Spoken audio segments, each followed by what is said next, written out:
Adieu la vie, adieu l'amour. Bonjour et bienvenue dans cette vidéo consacrée à la troisième partie du chapitre sur la Première Guerre mondiale et qui s'intitule Le génocide des Arméniens. Les violences touchent aussi les civils pendant la Première Guerre mondiale et comment ont-elles frappé durement les Arméniens en 1915-1916. Sur cette carte de la guerre en 1914, on peut voir donc les régions qui sont en guerre qui vont nous concerner ici, c'est-à-dire à cet endroit-là, au sud-est, entre l'Empire russe et l'Empire ottoman. Les Ottomans, les Turcs ottomans sont alliés aux Allemands, les Russes, je le rappelle, sont alliés aux Français et aux Anglais, et il va y avoir des combats dans cette région, notamment du Caucase, pendant la Première Guerre mondiale.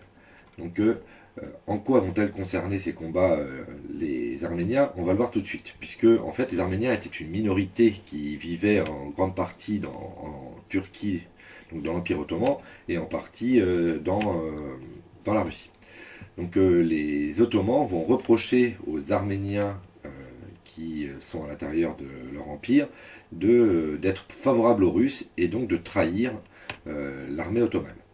Donc pour lutter contre cette situation qu'ils dénonçaient, et qui est en fait en grande partie fausse d'ailleurs, ils vont s'attaquer aux Arméniens et organiser leur déportation à partir de 1915. Donc l'essentiel des Arméniens vivaient dans cette région et ils vont donc envoyer des troupes pour s'attaquer à ces Arméniens, provoquant des massacres de la population directement dans les villages, notamment des hommes, et ensuite ils vont déporter en grande masse ces Arméniens, notamment femmes et enfants, dans une partie de la Turquie autour de Deir ez-Zor, à cet endroit-là.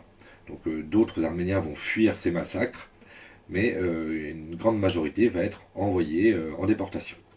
Donc cette déportation va se faire dans des conditions extrêmement dures, puisque comme le montre ce témoignage d'Aram Danielian, beaucoup vont mourir de faim, de soif, vont être victimes de maladies comme le choléra, et les conditions de marche vont être très dures, plusieurs jours sans être ravitaillés, où nombreux Arméniens sont tués par ceux qui les gardent, avec de nombreuses fusillades. On a ainsi découvert en 1915, ici par l'armée russe, des charniers remplis d'Arméniens qui avaient été tués. Donc, suite à cela, beaucoup d'Arméniens d'ailleurs fuiront la Turquie pendant la guerre, mais surtout après la guerre, et s'exileront ailleurs, notamment en France, où un certain nombre de personnes célèbres aujourd'hui sont descendants d'Arméniens qui ont fui, notamment le chanteur connu Charles Aznavour.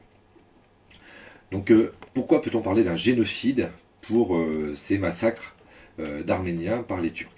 Alors le mot génocide est apparu en 1944, suite à la Seconde Guerre mondiale, et désigne la destruction planifiée et systématique d'un groupe national, ethnique, racial ou religieux. Il était d'abord appliqué donc, aux Juifs qui ont été tués lors de la Seconde Guerre mondiale par l'Allemagne nazie, mais on va voir qu'il s'applique également très bien à ce massacre d'Arméniens, puisqu'en effet on retrouve les trois raisons, les trois causes essentielles d'un génocide dans ce massacre arménien. Premièrement, les Turcs ottomans ont planifié le massacre, puisqu'on voit que c'est au niveau de l'État arménien qu'a été prévu ces déportations et ces tueries, donc c'était prévu à l'avance et on avait bien planifié comment cela s'est passé. Ensuite, c'est systématique, puisque tous les Arméniens de l'Empire ottoman sont pourchassés et recherchés avant d'être déportés. Enfin, il concerne un groupe national, ethnique, racial ou religieux, puisque les Arméniens sont un peuple homogène qui possède la même langue, qui est globalement, qui a pour religion la religion chrétienne. Donc c'est volontairement un groupe précis qui est massacré. Donc pour résumer cette courte partie, au XIXe siècle, les Arméniens étaient donc une minorité chrétienne qui vivait dans l'Empire ottoman. Comme l'Empire ottoman est allié des Allemands, le gouvernement turc va accuser les Arméniens de vouloir aider l'armée russe. Donc ça, on l'a déjà précisé, c'était totalement faux, puisque la grande majorité des Arméniens de l'armée ottomane étaient fidèles à cette armée. En 1915, donc, est ordonné leur déportation et leur massacre dans des conditions atroces. Donc on a estimé à plus d'1 million le nombre d'Arméniens qui a été tués lors de ce génocide. donc sur 2 millions que comportaient ces Arméniens de Turquie, donc près de la moitié ont été tués. Les autres vont s'enfuir dans d'autres pays. Donc cette violence de masse a été reconnue aujourd'hui comme un génocide, c'est-à-dire la destruction planifiée et systématique d'un groupe national, ethnique, racial ou religieux. Donc je précise en passant qu'une déportation, c'est l'envoi d'un prisonnier dans un camp situé dans une région lointaine. Enfin, pour conclure, aujourd'hui encore, le génocide arménien provoque des polémiques puisque le gouvernement turc n'a jamais reconnu la réalité de ce génocide. Ils reconnaissent un massacre, mais ils ne reconnaissent pas que c'est un génocide.